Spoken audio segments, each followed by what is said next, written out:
Let's start off with your increase in production. We have seen quite a big jump coming to the fore there, and of course all-round positivity. Let's take it back and tell us exactly what played out in this quarter and what contributed to the increase of these numbers.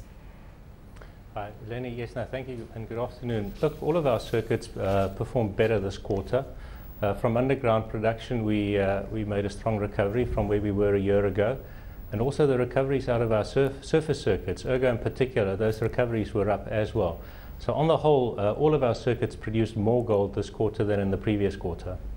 Well, let's touch on your underground production. That rose quite a bit for the Blyford mine as well, and in fact we saw quite a nice recovery of the grade. We're looking at 4.6 grams a ton compared with 3.81 grams in December 2009. We're looking at a 22% improvement there. Tell us about the ongoing challenges with regards to this mine. Is it getting deeper? Is it becoming more dangerous? Look, in 2009 we lost several of the higher grade panels at the Blyford mine. So what you saw in the last quarter, and hopefully will continue to see in the quarters to come, is a recovery into those high-grade areas. We spent a lot of time, resources, ongoing capital to reopen those high-grade areas. So volumes have improved quite significantly at Blyford, and also the areas that we're mining is of a higher quality with higher grade yields. Well, 65% of total gold production was from your surface retreatment plants. We've been seeing a nice increase coming to the fore as well. And just looking at some of the numbers here, we're looking at 0.3 grams a ton with regards to the Blyford mine, with obviously your operations above ground, so your surface operations there. Yeah. The grade isn't that fantastic if you compare it to the rest of some of your operations as well. Is it becoming easier to make sure that you do increase your production on that front? Or, and I'm sure the recent rains have also had quite a negative impact as well. Yes, the surface reclamation circuit is out and out of volumes game. Those grades are low. Most of the sites that we're mining, the actual in situ grade is lower than 1 gram a ton. In some instances, in fact, as low as a third of a gram per ton. So unless you have the ability to mine these ultra volumes, and we're doing the better part of 2 million tons per month, then you're not in the game. It's a fully automated process, though, and it runs 24/7. And as a consequence, we are in fact capable of generating some handsome returns. The return, on average, for our surface operations is 37%. Well, Niel, the margin rather. Yeah. Well, at what level does it become unviable to look at these dumps that you are retreating at this point? When you look at ergo, the gold production there increased by 5%, but we're looking at a yield of 0.12 grams per ton, which is relatively low in comparison to the Blyford one. Yes.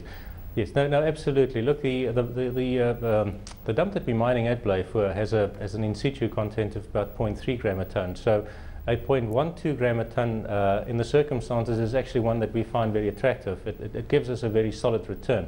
The grade itself is not what makes it viable or non-viable, provided that you have between 0.3 and 0.6 gram a ton.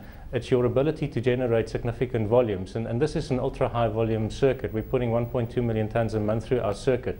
So in those circumstances, with the right combination of volume and grade and recovery efficiency, it does remain a very attractive business proposition. Again, when you look at the Crown operations, we're looking at a far better yield there when it comes to grams per ton, almost half a gram a ton as well. Looking at cash operating costs, we've also seen that coming down significantly, Eskom being one of the reasons. Tell us about the ongoing operations at Crown. Yeah. The Crown operation is the one that is mining lower volumes, but obviously higher grades, because these are your older reclamation sites, your older mine dumps in and around central Johannesburg. And that's the only reason why we can in fact mine those dumps profitably, is because there the grades are slightly higher.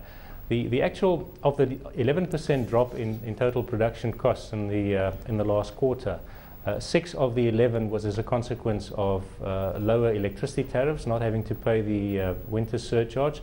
And the other 5% was as a consequence of an increase in production. So your unit costs get diluted because of the increased number of gold units that you actually produce. Of course, the gold price was also a little bit higher. It was on average just over 14,000 rand a kilo higher than what we got in the previous quarter. And I'm delighted to see that this quarter we're seeing a similar sort of trends. We're sort of touching the 316,000 Rand a dollar levels at the moment. And of course, we are seeing a weaker local currency, which is going to be positive for you. Looking at the Top Star dump, formerly known as a heritage site, we're looking at fantastic grades there of over 0.5 gram a ton as well. Looking at the overall scenario that is playing out with dump retreatments, it seems that that is the way to go in South Africa, given the fact that gold resources becoming far deeper and far more dangerous to mine. Do you think that this is going to be an ongoing trend, and what then happens with the residual, the residue that is left over for these dumps? Are we going to be seeing a massive mega dump being built in Johannesburg and in the Gauteng region? We in fact have a mega dump. We have one with a capacity of upward of 600 million tons in the Far East Rand. It's a modern facility, so obviously environmental practices at this one far better than what you saw 15, 60 and 80 years ago in Johannesburg, opening up areas in and around Johannesburg that are becoming available for development and so forth. And yes, it's an automated process. It runs 24/7.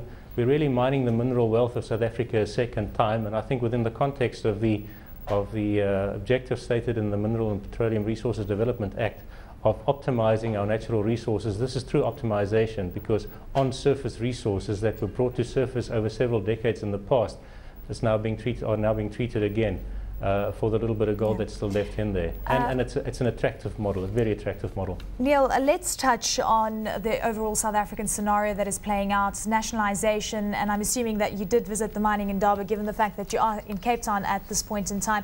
Your view on that, and what your thoughts are about us losing business in the mining industry with regards to all this talk of nationalization? Look, I think we need to take a view on nationalization soon. In order to become or to lose the competitive edge in trying to secure direct foreign investment in South Africa, you don't really have to have the risk of nationalization. All you need is just a bit of ambiguity as to what the stated policy is. So I think we need to come out with a strong policy statement in the not too distant future and say exactly where we stand.